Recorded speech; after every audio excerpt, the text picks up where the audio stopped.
Olá, aqui é a Lúcia Bandeira e hoje eu quero conversar com você respondendo algumas perguntas que me fizeram como que eu, com 60 anos, consigo me manter sem barriga. E eu nunca fiz nenhuma cirurgia plástica para manter essa barriga.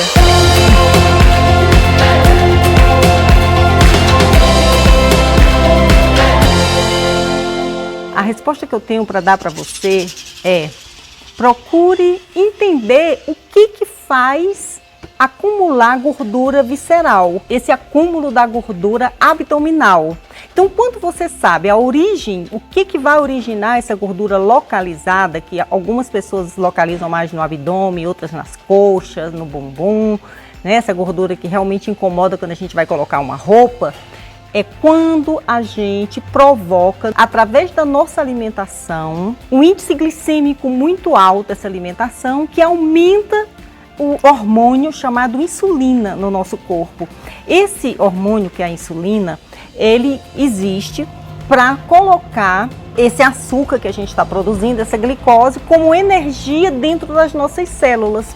E isso vai fazer o que? O pâncreas trabalhar mais, que é o pâncreas que libera essa insulina. Então, alimentos com índice glicêmico muito alto, a tendência é a gente acumular gordura. Comer gostoso é importante. Nós não vamos agora viver sem comer o que vai aumentar o índice glicêmico, mas o nosso erro é comer em excesso. Então, o excesso desse alimento está provocando o excesso de gordura abdominal no nosso corpo. E agora eu quero compartilhar com você um livro que eu tive a sorte ou a felicidade de ler esse livro, e eu comecei a colocar em prática a teoria do autor, que é William Davis. O nome do livro é Barriga de Trigo. E veja só uma frase que ele colocou nesse livro que me chamou muita atenção. Ele fala que 2 fatias de pão, mesmo que o pão seja integral, tem mais poder de elevar a taxa de glicose no sangue do que 2 colheres de sopa de açúcar. Fiquei curiosa, fui ler mais sobre o livro e o que ele defende? Que o trigo que nós consumimos hoje, esse trigo ele se encontra onde? No pão, principalmente aquele pãozinho francês, eu não sei como é que você chama esse pão na sua cidade, aquele pão branco, biscoito, bolo, macarrão. Então, todo produto que você for consumir, dá uma olhada no ingrediente. Se o primeiro ingrediente que aparecer for trigo, com certeza é o trigo modificado. Então, há 50 anos atrás, o trigo que nossos avós comiam não é o trigo que hoje nós estamos consumindo.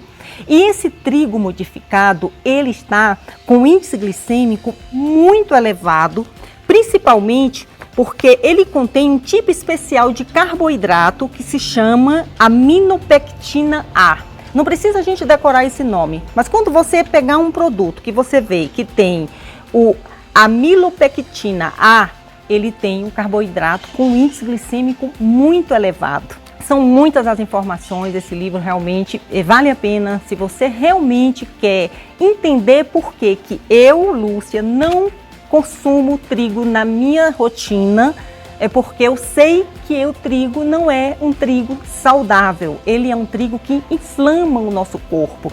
E esse outro conceito de inflamação que o nosso corpo está sofrendo é algo que a gente também precisa entender, porque eu levei também um tempo para entender. E ele foi o primeiro autor que eu ouvi falando sobre o grande problema da nossa alimentação hoje ser uma alimentação inflamatória. E eu vou tentar explicar para vocês o que eu entendi, né? Eu, como leiga, na realidade eu não sou médica, eu não sou nutricionista, eu sou psicóloga, mas eu sou uma estudiosa em nutrição, para que eu pudesse aplicar isso no meu dia a dia, na minha prática. Você fica sabendo, refrigerante tem muito açúcar, aumenta o índice glicêmico. Não quer dizer que eu nunca vá tomar um copo de refrigerante. Socialmente, às vezes você até necessita, você está no local, você não quer ser mal educado, a pessoa te oferece com todo carinho um copo de refrigerante, você vai tomar. Agora, você não vai levar isso para sua casa, você não vai levar esse alimento para sua rotina, para o seu dia a dia.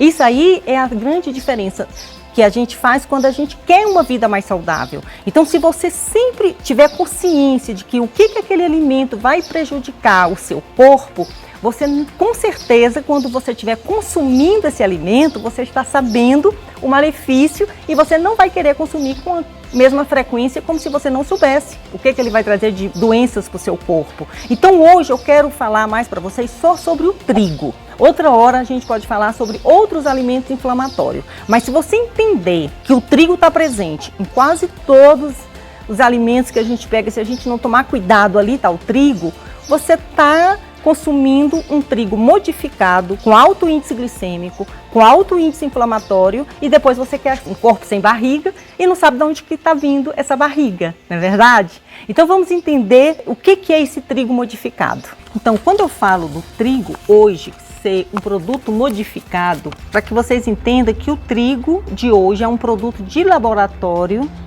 fruto de cruzamento perigosos para aumento de produtividade. Essa é uma frase do livro, né? Então, não só o trigo, como a nossa alimentação precisou ser produzida em altas quantidades, aumentar essa produtividade e, com certeza, a nossa alimentação perdeu a qualidade. E essa perda da qualidade está levando sérios problemas de saúde, sérias consequências na obesidade. Nós estamos hoje com uma epidemia da obesidade. O Brasil já está com mais de 55% da sua população acima do peso. E nós é que precisamos tomar cuidado, né, do que nós estamos levando para a nossa casa, do que nós estamos escolhendo para comer. E eu vou agora compartilhar com você também alguns malefícios, né, de um modo geral, que esse trigo está trazendo para a nossa saúde e para o nosso corpo. Então, esse poder do trigo de colocar mais acidez no nosso corpo, né, que faz com que o pH fique mais ácido, provocando inflamação, e isso se manifesta também em um problema que se chama osteoartrite, tá? Que são dores nas articulações.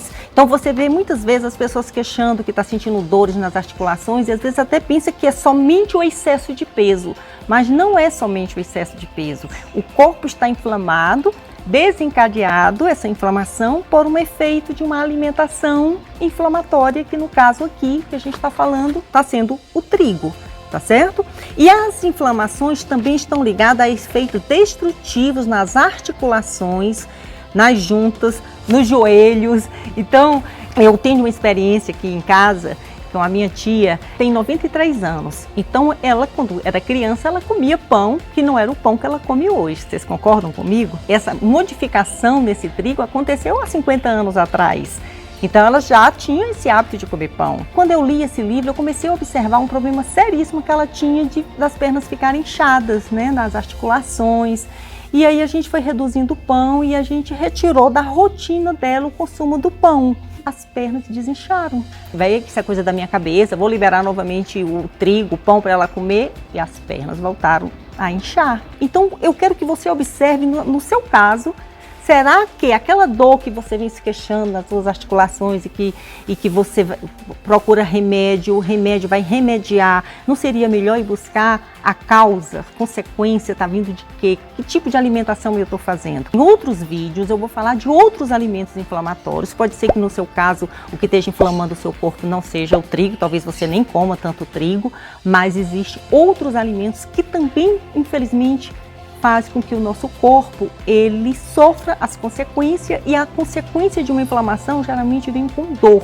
Eu espero que, assim, você não vai, a partir de agora, amanhã não vai comer mais pão, não é bem isso, mas quando você estiver comendo pão, você tome consciência de com que frequência você está comendo, se ele vai continuar fazendo parte da sua rotina, será se valeria a pena a gente procurar outros alimentos que tenham um poder nutritivo até maior do que o próprio pão e que não deixe seu corpo inflamado. Quando a gente muda a nossa forma de pensar, não porque a Lúcia está aqui falando nesse vídeo, o trigo pode inflamar seu corpo, mas porque você vai observar no seu próprio dia a dia, com as pessoas com quem você convive, se vale a pena a mudança. Essa mudança pode ser gradativa, mas se ela for gradativa, ela pode até ser definitiva. Então, vem a outra pergunta que muitas pessoas me perguntam assim: Lúcia, eu posso perder peso e manter por toda a vida?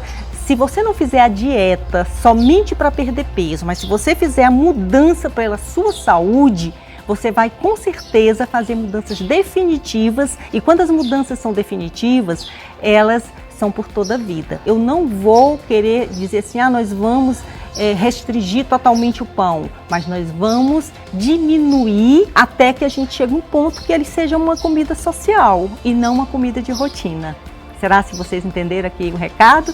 Eu espero que vocês tenham entendido, que no próximo vídeo a gente possa conversar mais sobre esse assunto de alimentos inflamatórios. Já tem vídeo aqui no canal falando de alimentos inflamatórios. E se você realmente está até aqui, com certeza você gostou do tema. Então, não esqueça de curtir, compartilhar e é muito importante também ouvir o seu comentário. E eu te vejo no próximo vídeo.